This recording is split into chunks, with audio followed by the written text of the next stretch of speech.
ঢাকা বিশ্ববিদ্যালয়ের হাজী মোহাম্মদ মহসিন হলের ক্যান্টিনে খাবারের ভেতরে একটি 10 টাকার নোট পাওয়া গেছে। বিষয়টি জানাজানি হলে আন্তরিকভাবে দুঃখ প্রকাশ করেছেন ক্যান্টিন পরিচালক।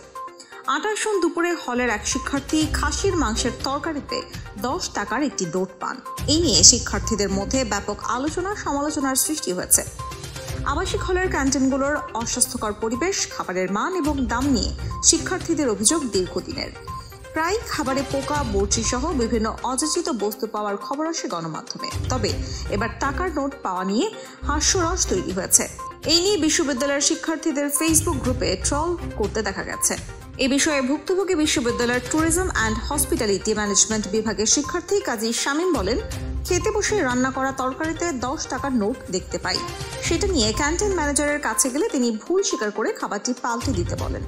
জানতে চাইলে ক্যান্টিন পরিচালক রিপন মোহাম্মদ এক সংবাদ মাধ্যমকে বলেন, নামাজের পর ক্যান্টিনে অনেক চাপ থাকে, সবাই একসঙ্গে খেতে আসে।